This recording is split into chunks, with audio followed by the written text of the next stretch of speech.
السلام علیکم ورحمۃ اللہ وبرکاتہ۔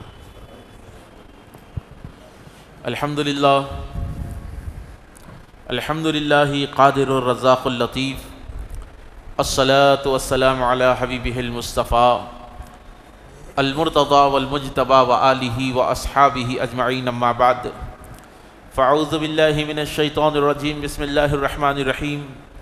قال اللہ تعالی فی القرآن المجید والفرقان الحمید، بسم اللہ الرحمن الرحیم۔ یا ایہا الذین آمنوا اتقوا اللہ وکونوا مع الصادقین۔ صدق اللہ مولانا العظیم وبلغنا نبی الامین المتین الکریم، ونحن علی ذلک لمن الشاہدین والشاکرین والحمد للہ رب العالمین۔ ز رحمت کن نظر برحال زارم یا رسول اللہ، غریبم بے نوائم خاک سارم یا رسول اللہ۔ توئی آقا من مولائے من والی جان من، توئی دانی کے جستو کسندارم یا رسول اللہ۔ دم آخر نمائی جلوے دیدار جامی را، ذلت پہ تو ہمیں امیدوارم یا رسول اللہ، ذلت پہ تو ہمیں امیدوارم یا رسول اللہ۔ یہ بزم کونین نمائش ہے تمہاری ساری یا رسول اللہ، یہ بزم کونین نمائش ہے تمہاری ساری، اور حق نے آپ ہی کے خاطر ہے سواری ساری۔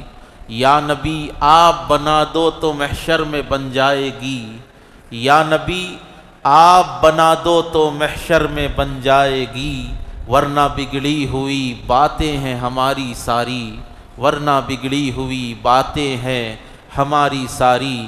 خلق تو جرم کرے اور خدا فضل کرے، خلق تو جرم کرے اور خدا فضل کرے، حق تو یہ ہے کہ خاطر ہے تمہاری ساری، حق تو یہ ہے کہ خاطر ہے تمہاری ساری۔ اور اچھے ان کے ہے تو پھر اے کیف برے کس کے ہے، اچھے ان کے ہے تو پھر اے کیف برے کس کے ہے۔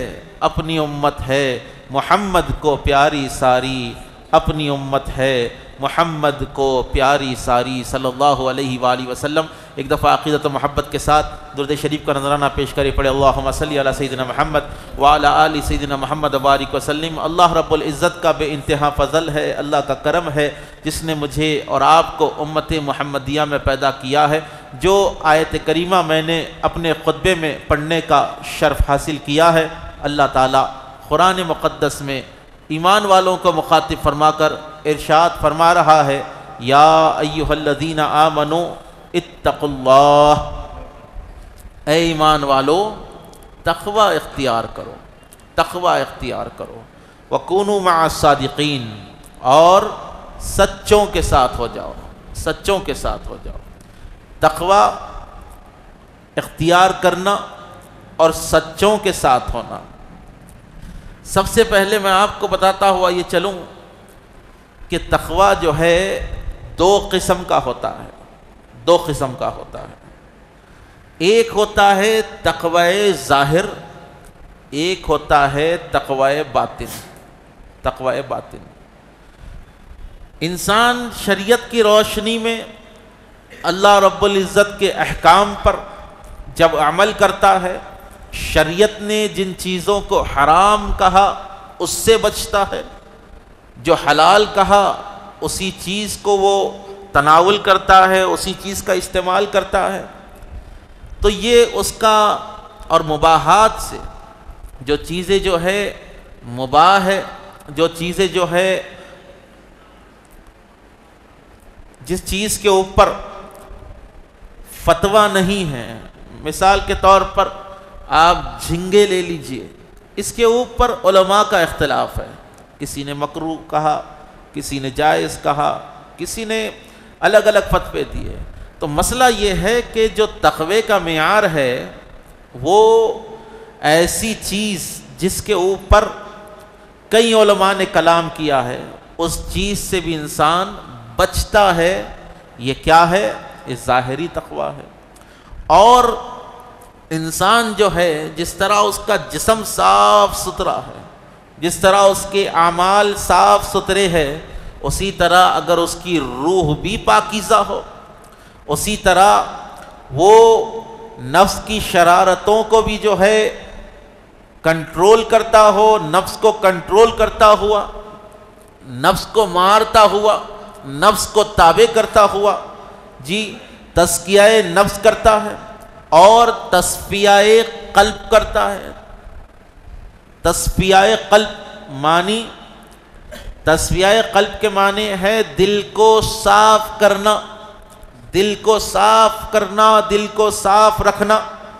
جب بندہ اپنے دل کا، اپنے قلب کا تصفیہ کرتا ہے تو اس کا باطنی تقویٰ ہے، باطنی تقویٰ ہے۔ اب تقوی کے لیے جو ہے ہمیں قرآن مقدس میں اگر آپ دیکھیں تو تقوی کی، تزکیہ نفس کی، تصفیہ قلب کی یہ تمام آیتیں آپ کو مل جائے گی، اللہ کے احکام آپ کو مل جائیں گے۔ بحیثیت مسلمان ہم کو یہ سمجھنا ہے کہ صرف جمعہ کے دن آ کر 2 رکعت پڑھ لینا یہ پکے مسلمان ہونے کی دلیل نہیں ہے، پکے مومن ہونے کی دلیل نہیں ہے، کیونکہ اللہ رب العزت نے آپ کے اوپر دن میں 5 نمازوں کو فرض فرمایا ہے، 5 نمازوں کو۔ اگر آپ ان نمازوں کو چھوڑ کر یہ دعویٰ کر رہے ہیں کہ میں بخشا جاؤں گا، اللہ میرے اوپر رحم کر دے گا، میرے رزق میں برکتیں ہو جائے گی، جی تو آپ غفلت کے اندر ہے، تو آپ بڑی غفلت کے اندر ہے۔ اللہ تعالیٰ قرآن مقدس میں ارشاد فرماتا ہے قل ان کنتم تحبون اللہ، حبیب آپ فرما دیجئے کہ اگر تم واقعی اللہ سے محبت کا دعویٰ کرتے ہو، آپ کو بڑے بڑے لوگ مل جائیں گے اللہ کے عرفان کی باتیں کرتے ہوئے، چبوتروں پر مل جائیں گے، تصوف کے جو ہے واقعات سناتے ہوئے کئی آپ کو سو کالڈ صوفی مل جائیں گے۔ خدا کی عزت کی قسم ہے یہ تصوف کسی یعنی راستہ چلنے والے سے آپ کو نہیں مل سکتا۔ تصوف جس کے سینے میں ہے، طریقت پہ جو چلتا ہے۔ آج کل دور کیسا ہو گیا، بولے تم شریعت والے، ہم طریقت والے ہیں۔ بولے یہ شریعت طریقت کو جدا کیوں کرتے ہو؟ شریعت اور طریقت کو جدا کیوں کرتے ہو؟ شریعت جو ہے دودھ ہے، صوفیاء کرام فرماتے ہیں شریعت دودھ ہے، اور دودھ سے ہی مسکا بنتا، دودھ سے ہی ملائی بنتی، دودھ سے ہی کھووا بنتا، جی دودھ سے ہی پنیر بنتا۔ اسی طریقے سے جب دودھ ہے تو کھووا بھی بنے گا، مسکا بھی بنے گا، ملائی بھی بنے گی۔ جب دودھ ہی نہیں ہے تو کچھ بھی رہی۔ اور صوفیاء کرام بیان کرتے ہیں کہ شریعت بال ہے، طریقت مانگ ہے۔ شریعت بال ہے، طریقت اس کی مانگ ہے۔ جب شریعت رہیں گی تو مانگ طریقت نکلے گی۔ بغیر شریعت کے آپ نہ صوفی بن سکتے ہیں، نہ ولی بن سکتے ہیں، نہ ہی آپ جو ہے اپنا تزکیہ نفس کر سکتے ہیں، نہ ہی تصفیہ قلب کر سکتے ہیں۔ یہی وجہ ہے آپ جتنی درگاہوں پر جائیں، ہر ولی کی مزار کے ساتھ آپ کو مسجد نظر آئے گی۔ آپ یوسفین شریفین جائیے، مزار کے ساتھ مسجد آپ کو نظر آئے گی۔ بابا سرکار کے پاس جائیے، اتنی 350 سیڑھی چڑھنے کے بعد مزار کے ساتھ آپ کو مسجد نظر آئے گی۔ آپ اجمیر شریف جائیے، مزار کے ساتھ آپ کو ایک نہیں 4 مسجدیں نظر آئے گی۔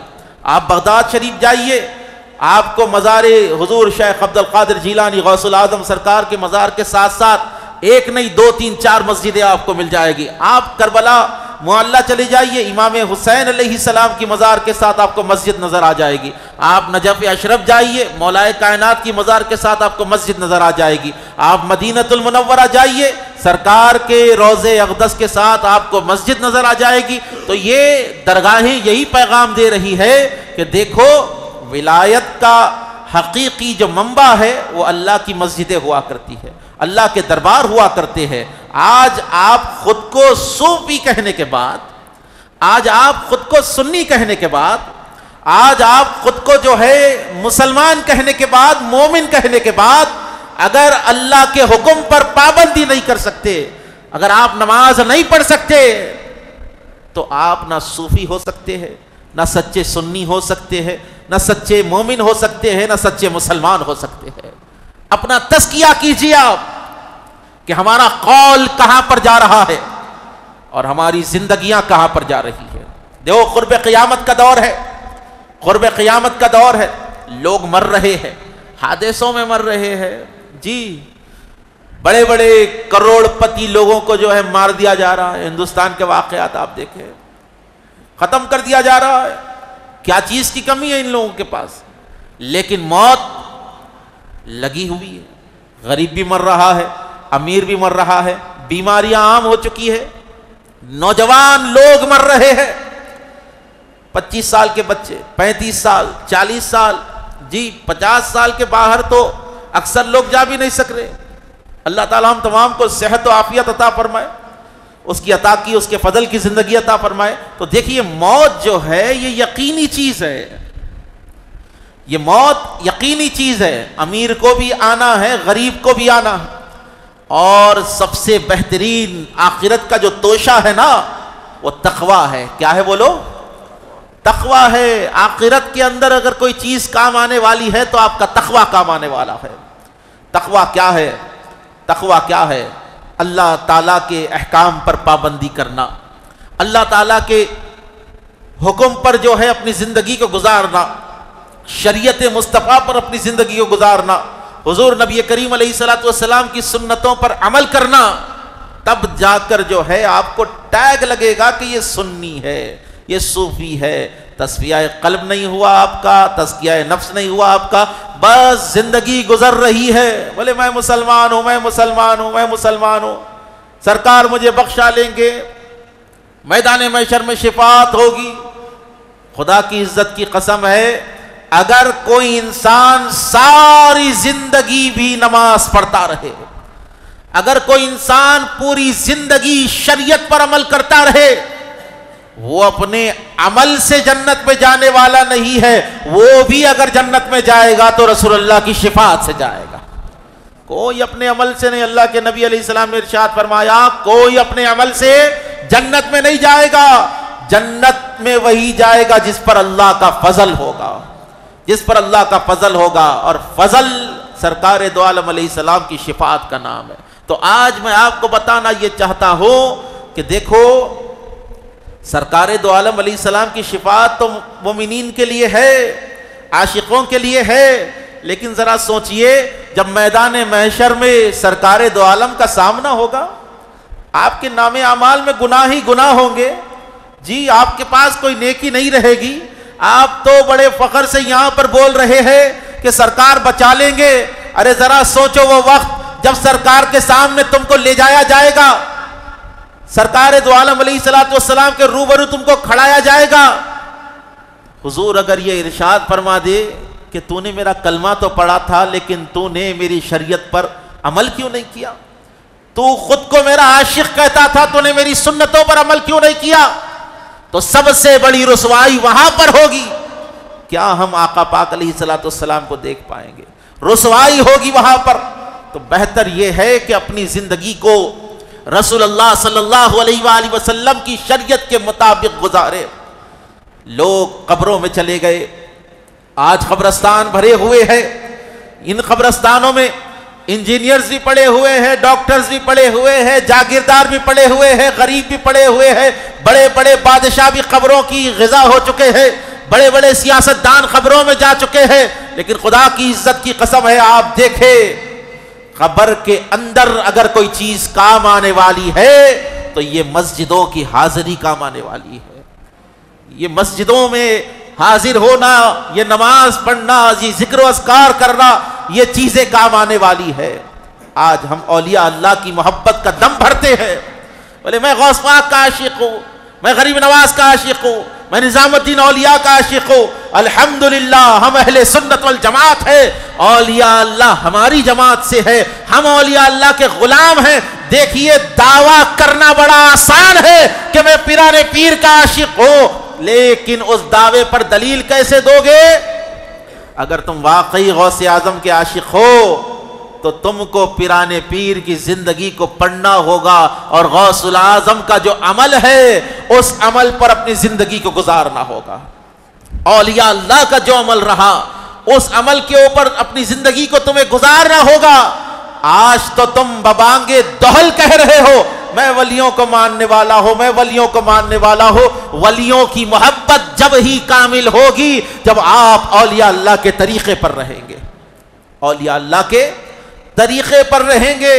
افسوس کی بات یہ ہے کہ آج جو ہے ہماری قوم کو سدھارنے والے نہیں رہے، بہت کم علماء ہے جو نوجوانوں کی اصلاح میں لگے ہوئے ہیں، بہت کم علماء ہیں۔ کاش ہر مسجد کے اندر آج جو معاشرہ تباہ ہو رہا ہے، آج جو نوجوان نسلیں بگڑ رہی ہے، ان کی ہدایت کے لیے کچھ کام کرتے، ان کی اصلاح کے لیے کچھ کام کرتے۔ کیا حالات آج ہماری قوم کے ہو چکے ہیں، کیسے حالات ہیں۔ اسکول کا دور چل رہا بچوں کا، 5th کلاس میں ہے، 6th کلاس میں ہے، عاشقی کا دور شروع ہو گیا، گرل فرینڈ بوائے فرینڈ کا زمانہ شروع ہو گیا، اور ماں باپ یہ تمام چیزیں دیکھ رہے ہیں۔ ماں باپ کو چاہیے کہ اپنی اولاد کو صحیح تعلیم دیں۔ آج چھوٹے چھوٹے بچے اسکول کے دور میں عاشقیوں میں ملوث ہو گئے، اب کالج میں جب گئے تو ان کے لیے تو بالکل سند ہی مل جا رہی ہو، بھائی ہم کالج میں ہیں، کچھ بھی کر لے سکتے۔ یونیورسٹی میں چلے گئے آپ تو اور کچھ بھی کر لے سکتے آپ۔ تو آج جو معاشرہ گندا ہو چکا ہے، یہ معاشرہ جو تباہ ہو چکا ہے، کس لیے؟ آج ہمارے گھروں کے اندر قرآن شریف کم پڑھا جا رہا ہے، سیریل زیادہ دیکھے جا رہے ہیں۔ جی، ہندوستان کے مشہور سیریلز جو ایسی تہذیب تم کو بتا رہے ہیں، جو تم کو اسلام سے نفرت دلانے کا کام کر رہے ہیں، اسلام سے دور کر رہے ہیں۔ پاکستانی سیریلز جو شریعت کی دھجیاں اڑا رہے ہیں، آج ایسی چیزیں ہمارے گھروں میں عام ہو گئی ہے، عام ہو گئی ہیں۔ آپ فیس بک آپ دیکھ لیجئے، انسٹاگرام آپ دیکھ لیجئے، آپ سوشل میڈیا کا یوز آپ کیجئے، اچھائی کے لیے کیجئے، لیکن آپ نے اگر اس کو شرارت کے لیے، آپ کے ذہن کی پلیدی کے لیے اس کو استعمال کیا تو واقعی آپ کے اندر بگاڑ آنے والا ہے۔ تو میں گزارش کرتا ہوں کہ اپنے گھروں میں قرآن کی تلاوت کرائیے۔ آپ جو ہے یوٹیوب کے اوپر کوئی سورہ اور اس کا ترجمہ یا اس کی تفسیر کی ویڈیو پلے کیجئے، کم سے کم آپ روزانہ ایک سورے کی تفسیر کے ساتھ یا ترجمے کے ساتھ اپنے گھر میں پلے کیجئے۔ آپ کوئی سنی صحیح العقیدہ عالم کا ترجمہ آپ لگا لیجئے، بہت بہتر ہوگا۔ بچوں کے اندر ایک شعور ہوگا، جو بچے ہیں، جو آپ کی عورتیں ہیں، ان کے اندر ایک اسلامی شعور آئے گا۔ لیکن آج ہم سے یہ کام نہیں ہو رہے ہیں، بس وہ پاکستانی سیریلز، انڈین سیریلز، اس کے اندر اور آپ فلم دیکھ رہے ہیں، اس کے اندر جو ہے آپ کے بچوں کے ذہن تباہ ہو رہے ہیں، بچوں کے ذہن تباہ۔ بچہ کیا کر رہا کیا نہیں کر رہا وہ نہیں، شریعت یہ بتا رہی ہے کہ جب بچہ 7 سال کا ہو جائے تو اس کو مسجد تک لے جاؤ، مسجد کو ساتھ لے جاؤ۔ 10 سال کا اگر بچہ ہو جائے نہیں آیا تو اس کو ڈانٹ کے ڈپٹ کے مسجد کے اندر لا کے بٹھاؤ، نماز پڑھو۔ جب انہیں بالغ ہو جائیں گا تو نماز اس کے اوپر فرض ہو جائے گی۔ لیکن بڑے افسوس کی بات ہے، 7 سال کا بچہ کہاں پر جائے گا؟ باوا خود جمعے کو جمعہ آ رہی۔ 10 سال کا بچہ کہاں پر مسجد میں آئے گا؟ باوا عید کو عید آ کے مسلمان بن کے نماز پڑھ رہے ہیں۔ بتائیے اب ایسے مسلمان رسول اللہ کی گستاخی کے اوپر کیا اٹھیں گے؟ ایسے مسلمان سودخور نہیں تو کیا بنیں گے؟ کاش ہم ہمارے بچوں کو بچپن ہی سے مسجد کی صفوں میں لا کر بٹھا دیتے تو اللہ تعالیٰ کا فضل ہوتا، وہ سود خور نہیں بنتے، وہ جو ہے جواڑی نہیں بنتے، وہ جو ہے چچورے مسخرے لوگوں کے ساتھ بیٹھ کے اپنی زندگی کو تباہ نہ کرتے، بلکہ جب وہ اپنی جوانی کی عمر میں آتے تو ان کے ہاتھوں میں کسی مسلمان کو قتل کرنے کے لیے ہتھیار نہیں ہوتا، کسی کی شفا کے لیے وہ تسبیح پڑھتے ہوئے بیٹھتے تھے، وہ ذکر خدا کرتے بیٹھتے تھے۔ تو معاشرہ جو تباہ ہو رہا نا، اپنے گھروں کے حالات تباہ ہے، اپنے گھروں کے حالات تباہ ہے۔ اور اپن یہ بولتے پوری دنیا بگڑ گئی صاحب، بھئی آپ سدھر جائیے، آپ کا گھر سدھر جائیں گا، محلہ سدھر جائیں گا، پھر دنیا کے اوپر کام کریں گے اپن۔ بولے آپ خود پہلے بگڑے ہوئے ہیں، بول رہے پوری دنیا بگڑ گئی، پورے لوگ خراب ہے، وہ تو آپ اچھے بن کر آپ کی اچھائی سے دوسروں کو سدھاریے۔ یہ جو کام ہندوستان کی سرزمین پر ہوا، سرکار بابا شرف الدین سہروردی رضی اللہ تعالیٰ عنہ آج سے 750 سال پہلے، 800 سال پہلے دکن کی سرزمین پر آئے، کیا حالات تھے؟ آج جس طرح مسلمانوں کو ٹارگٹ کیا جا رہا ہے وہی حالات یہاں دکن میں آج سے 800 برس پہلے تھے۔ بابا سرکار کی کاوشیں کیسی رہی، آپ کی بھائی چارگی کیسی رہی؟ لوگوں نے آپ کے اخلاق کو دیکھ کر کلمہ پڑھا ہے، لوگوں نے آپ کے کردار کو دیکھ کر کلمہ پڑھا۔ جب آپ کو پتا چلا بابا شرف الدین سہروردی کو رضی اللہ تعالیٰ عنہ کہ یہاں کے لوگ گائے کا گوشت نہیں کھاتے، تو آپ نے اپنے مریدین کے حلقے میں اعلان کروا دیا کہ ہمارے لنگر میں گوشت نہ پکایا جائے۔ گوشت کو ترک کر دیا تھا آپ نے، گوشت کو ترک کر دیا تھا آپ نے۔ مسئلہ یہ ہے کہ اسلام صرف فتوے بازی سے نہیں پھیلا ہے، اسلام صوفیاء کے تقوی سے پھیلا ہے، اسلام اولیاء اللہ کے تقوی سے پھیلا ہے۔ اسلام صرف گلی گلی کوچا کوچا پھر کر تبلیغ کا نام دینے سے نہیں پھیلا ہے۔ اسلام کے اصلی مبلغین وہ ہیں جو ایران کی سرزمین سے حضور خواجہ معین الدین حسن سنجری غریب نواز ہندوستان کی سرزمین پر آئے۔ ارے جس گاؤں سے آپ گزرتے تھے لوگ چہرہ دیکھ کر مسلمان ہو جاتے تھے۔ کیا تھا ان کے چہرے میں؟ سنت مصطفیٰ لے کر آئے تھے۔ کیا تھا خواجہ اعظم کے چہرے میں؟ کردار رسالت لے کر آئے تھے۔ کیا تھا خواجہ اعظم کے پاس؟ انداز حیدر کرار لے کر آئے تھے، صبر حسینی لے کر آئے تھے، سخاوت فاطمی لے کر آئے تھے۔ تو اسلام پھیلایا ہے صوفیوں نے، لیکن آج ہم صوفیوں کا نام لینے والے جمعہ ٹو جمعہ ہے۔ سوچئے، اپنے اوپر اینالائز کیجئے۔ اجل بالتوبۃ قبل الموت، حدیث پاک، موت سے پہلے توبہ کرو۔ کیا کرو؟ ذرا زور سے بولو۔ بولے بھی تو اللہ قبول کرنے والا ہے بھائی، ذرا زور سے بولو۔ موت سے پہلے توبہ کرو۔ توبہ، توبہ ہمیں صرف شب قدر کی رات یاد آتی، توبہ ہمیں صرف جو ہے شعبان کی 15ویں رات شب برات میں یاد آتی۔ بولے توبہ کرنا ہے بھائی، رات میں 2 رکعت نفل پڑھ کے ایسے ایسے ایسے مار لیے مسجد میں، توبہ کر لیے، پھر صبح اٹھ کے وہی سود خوری میں زندگی گزر رہی ہے، پھر صبح اٹھ کے وہی غیبتوں میں زندگی گزر رہی، پھر وہی بے نمازی بنا ہوا ہے، پھر وہی جو ہے سو مکاری چل رہی ہے، پھر وہی جھوٹ چل رہا ہے، پھر وہی مسلمانوں کی حسد سینے میں لے کر جی رہا ہے، وہی مسلمانوں کا کینہ سینے میں لے کر جی رہا ہے، وہی مسلمانوں کی دشمنی میں زندگی گزار رہا ہے، بے عملی کی زندگی گزار رہا ہے، ایسے ہی زندگی گزر رہی ہے۔ تو بتائیے توبہ آپ نے کس چیز کی ہے؟ توبہ یہ رہی کہ آپ بیٹھ کر 2 تھپڑ اپنے چہرے پر مار لے اور کہے کہ یا اللہ میں اپنے گناہوں سے معافی چاہتا ہوں، پھر وہی گناہ کرنے لگے۔ عبد الرحمن جامی کہتے ہیں جس توبہ کے بعد نصیحت نہ ہو، جس توبہ کے بعد پھر گناہ ہو، ایسی توبہ سے بھی 1000 توبہ، ایسی توبہ سے 1000 توبہ ہے۔ جس توبہ کے بعد انسان نہ سدھرے، سدھر جاؤ، موت کا فرشتہ آنے والا ہے، دن میں 2 بار حضرت اسرائیل آتے، دیکھ کے جاتے ہے دیکھ کے جاتے، صبح دیکھتے شام دیکھتے، صبح دیکھتے شام دیکھتے۔ خدا کی عزت کی قسم ہے، آج مسلمانوں کے حالات جو بگڑ چکے ہیں، ہم نے سنت رسول کا دامن چھوڑ دیا ہے۔ بس ہر آدمی اپنے فرقے کی محبت میں جی رہا ہے۔ بڑی ذمہ داری کے ساتھ بول رہا ہوں، اور یہ بات کے دوران تمہیں سوال کا بھی حق دے رہا ہوں۔ ہر آدمی اپنے فرقے کی محبت میں جی رہا ہے۔ میں سنی ہوں، سنیت کے لیے مر جاؤں گا، میں وہابی ہوں، وہابیت کے لیے مر جاؤں گا، میں دیوبندی ہوں، دیوبندیت کے لیے مر جاؤں گا، میں اہل حدیث ہوں، اپنے فرقے کے لیے مر جاؤں گا۔ لیکن افسوس کی بات ہے کوئی یہ بولتا نظر نہیں آتا میں مسلمان ہوں، اپنے نبی کے لیے مر جاؤں گا، میں مسلمان ہوں، اللہ کی محبت میں اللہ کی محبت میں اپنی زندگی گزاروں گا. ہر کسی کو فرقہ پیارا ہے، اسلام کسی کو پیارا نہیں ہے.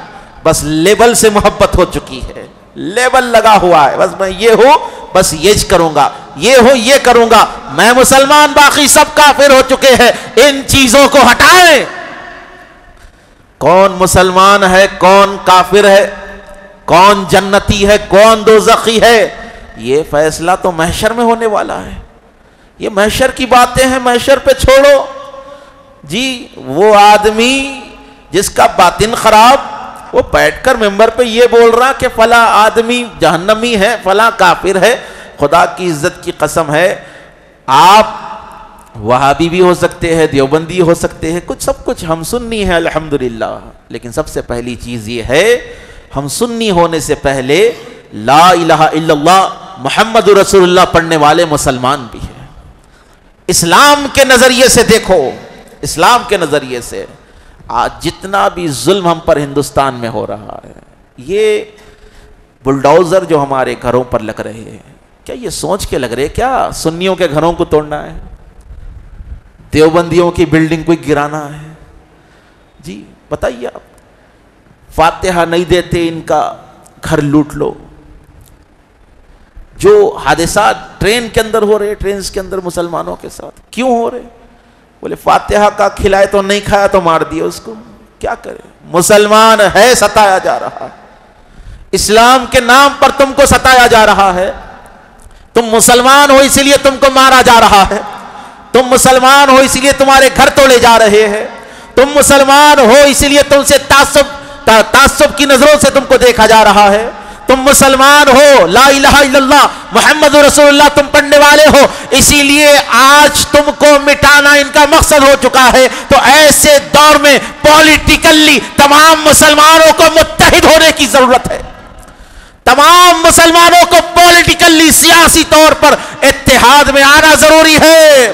اختلافات برابر رہیں گے عقیدے کے، ہم فاتحہ دیتے آپ نہیں دیتے، ہم سلام پڑھتے آپ نہیں پڑھتے، جی یہ تمام چیزیں چلتی رہے گی. لیکن ہم جب اپنے گھروں سے نکل رہے ہیں تو سنی وہابی دیوبندی بن کر نہیں بلکہ مسلمان بن کر نکلے. کیونکہ آج جو ہمارے نبی علیہ الصلوۃ والسلام کی گستاخیاں ہو رہی ہے، سب کے نبی ہے نا، وہ سب کے نبی ہے نا، تو آج ہمارے خونوں میں ولولے کیوں نہیں آتے؟ آج ہم برداشت کیوں کر رہے ہیں؟ اللہ کے نبی علیہ السلام نے ارشاد فرمایا لا یؤمن احدکم حتی اکون احب الی من والدیہ وولدہ والناس اجمعین. جو شخص خود کو مسلمان کہے، اللہ کے نبی فرماتے ہیں کوئی شخص اس وقت تک مومن نہیں ہو سکتا جب تک کہ وہ اپنے ماں باپ سے زیادہ، اپنی اولاد سے زیادہ، ساری دنیا سے زیادہ، اپنی جان سے زیادہ مجھ سے محبت نہ کرے. تو بتائیے کہاں گئے عشق رسول کے دعوے؟ آج نبی کریم علیہ السلام کی شان میں بے ادبیاں ہو رہی ہے، اور آج مسلمان سو رہا ہے. اور یہ مسلمان کے سونے کی اہم وجہ یہی ہے کہ آج ہماری غذا ناپاک ہو چکی ہے، آج ہمارے عقیدے تباہ ہو چکے ہیں، آج ہمارے نظریے تباہ ہو چکے ہیں. آج کتنے مسلمان ہیں جو دعوت میں جاتے ہیں تو دعوت کی تحقیق کرتے ہیں، جہاں پہ دعوت آئی چلے جا رہے، سود خوروں کے پاس جا کر کھانا کھا لے رہے، سود خوروں کی چائے پی لے رہے. آپ بتائیے، آپ سود کا ایک لقمہ، حرام کا ایک نوالا، 40 دن تک اس کی نماز قبول ہوتی نہ دعا قبول ہوتی. بتائیے آپ ہم کیسی زندگی گزار رہے؟ شراب کے نشے میں اپنی زندگیاں گزاری جا رہی ہے. جمعہ کے دن غسل کر کے آ کے مسجد میں بیٹھے ہوئے رہتے، جمعرات کو پیتے، ہفتہ بھر شراب نوشی چلتے رہتی، جمعہ کے دن آ کر 2 رکعت پڑھ کر یہ سمجھتے کہ اللہ تمہیں معاف کر دے گا. شراب ایسی بری چیز ہے کہ آپ کی نمازیں بھی قبول نہیں ہوتی، دعا قبول نہیں ہوتی. شراب کیا ہے؟ ام الخبائث ہے، گناہوں کی اماں ہے. سب سے بڑی بدترین چیز اگر کوئی ہے تو نشہ ہے. آج کتنے مسلمان نوجوان ہیں جو گانجے کی لت میں لگے ہوئے ہیں. ہر محلے میں آپ کو گنجٹیوں کی تعداد بڑھتی نظر. کون ہے یہ؟ مسلمان لوگ ہیں اکثر. مسلمان نوجوانوں کا پیشہ شیوا کیا ہو گیا آج؟ جی کیسی بدترین زندگی آج ہم گزار رہے ہیں. خدا را اپنے اسلام کو سمجھو، اللہ نے تمہیں پاکیزہ مذہب دیا ہے. اللہ رب العزت نے تمہیں ایک پاکیزہ افضل ترین رسول عطا فرمایا ہے. ارے اس چیز کا شکر ادا کرو. اسلام کی اہمیت، اس کی حقانیت تمہیں نہیں معلوم ہے. اس اسلام کی عظمت اگر پوچھنی ہو تو یہ بلال حبشی سے پوچھ لینا. اسلام کے لیے کتنے کوڑے کھائے تھے. ارے گرم ریت پر لٹا کر سلے آپ کے پیٹھ پر ڈال دی جاتی، لوہے کو انگار میں گرم کر کر پیٹھ میں چبویا جاتا. عمار بن یاسر سے پوچھو یہ دین کی عظمت کیا ہے. حضرت سمیہ سے پوچھو، حضرت یاسر سے پوچھو جن کو شہید کر دیا گیا، لیکن ان کی زبانوں پر ایک ہی کلمہ تھا، لا الہ الا اللہ محمد رسول اللہ. آج اسلام ہم کو وراثت میں مل گیا. باوا مسلمان، دادا مسلمان، پردادا مسلمان. ارے جو چیز گفٹڈ ہے اس کی اہمیت نہیں ہوتی. کہتے ذرا پڑھو اپنے دین کے بارے میں. تم بہت پڑھتے نا، پورا ہسٹری نکال کے پڑھ لیتے، ویکیپیڈیا پڑھ لیتے بیٹھتے. یہ چیز کیا ہے، یہ قوم کیسی ہے، یہ چیز کیسی ہے، یہ پتھر کیسا ہے، یہ لکڑی کیسی ہے، یہ جانور کیسا ہے، یہ ملک کیسا تھا، یہ کیسا تھا. پوری دنیا کی تحقیق کرنے والے ایک دفعہ یہ بھی تو دیکھ لے کہ تیرے آقا کا چہرہ کیسا تھا، تیرے سرکار کا انداز کیسا تھا. تیرے حبیب علیہ السلام جب چلتے تو خدا کی عزت کی قسم ہے پتھروں سے الصلاۃ والسلام علیک یا رسول اللہ کی صدا آیا کرتی تھی. سرکار کے جلووں کو دیکھ کر بڑے بڑے کافروں کے دل میں اسلام کی محبت پیدا ہو جاتی. یہ اسلام ہے. سرکار علیہ الصلاۃ والسلام نے اس دین کے لیے طائف میں پتھر کھائے. پیر مبارک میں، قدمان مبارک میں، نالین مبارکہ میں جو ہے خون جم گیا. فرشتہ آیا اور کہا یا رسول اللہ، یا رسول اللہ آپ حکم دیجئے پھونک کر اڑا دو، حکم دیجئے جلا کر خاک کر دو، حکم دیجئے طائف کی بستی کو دو پہاڑوں میں رگڑ کر تباہ و تاراج کر دو. آپ سے پہلے جتنے انبیاء آئے سب نے اپنی امت کے ظالموں کے حق میں بد دعا کی ہے. ارے یاد کرو میرے نبی نے بد دعا نہیں دی تھی، بلکہ کہا تھا انا رحمت للعالمین. کہا تھا کہ جبرائیل میں اللہ کی رحمت ہو، تمام کائنات کے لیے میں دعا دینے کے لیے پیدا ہوا ہو، رحمت بن کر پیدا ہوا ہو. آج ان کی امت، آج خود کو ان کا امتی کہنے والے کیوں مسجدوں میں نظر نہیں آتے؟ کیوں ان میں تقوی نظر نہیں آتا؟ کیوں ہماری زبانوں سے جھوٹ بولا جا رہا ہے؟ کیوں ہماری نگاہیں بری چیزوں پر جا کر ٹکی ہوئی ہے؟ کیوں ہمارے کان اذان سننے کے بعد مسجد کو نہیں آتے؟ کیوں ہمارے دلوں سے تقوی ختم ہو چکا ہے؟ سب سے بڑی وجہ یہی ہے کہ ہم نے حلال کھانا چھوڑ دیا ہے. جب حلال پیٹ میں جاتا ہے نا تو کمال دکھاتا ہے. حرام کھاؤ، ہر چیز کا ایک اثر ہوتا. پیٹرول کی گاڑی ہے، آپ کی بائک کے اندر کیا ڈالتے ہیں؟ پیٹرول ڈالتے ہیں نا. پیٹرول کی جگہ اس کے اندر پانی ڈال دو، وہ بھی لکوڈ ہے، یہ بھی لکوڈ ہے. پیٹرول سے جو انجن چلتا نا، اس میں پیٹرول ڈالے تو ہی چلتا، سموتھلی چلتا. پانی ڈال دو پورا انجن خراب ہو جاتا، گاڑی خراب ہو جاتی، ختم، ہاتھ کو آ جاتی گاڑی، وہ پورا انجن خراب ہو جاتا اس کا. اسی طریقے سے اللہ نے اس جسم کو حلال غذا کے لیے بنایا ہے.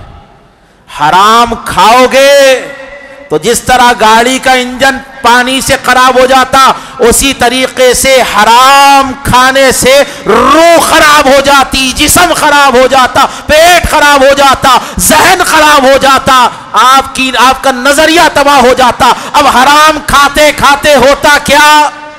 لوگوں کے اوپر ظلم کرنا شروع کر دیتے، قتل و غارت گیری کر دیتے، بے رحم ہو جاتے. آج جو مسلمان میں اکثر لوگ بے رحم ہو چکے ہیں نا، سب سے بڑی وجہ یہ ہے کہ غذا پاک نہیں ہے. اللہ تعالیٰ مجھے اور آپ کو حلال غذا کھانے کی توفیق عطا فرمائے. اللہ اس بزم کو، آنے جانے سننے سنانے والوں کو حاسدین کی حسد سے محفوظ کرے، جابرین کے جبر سے محفوظ کرے، منافقین کی منافقت سے محفوظ کرے. وآخر الدعوانا والحمد للہ رب العالمین.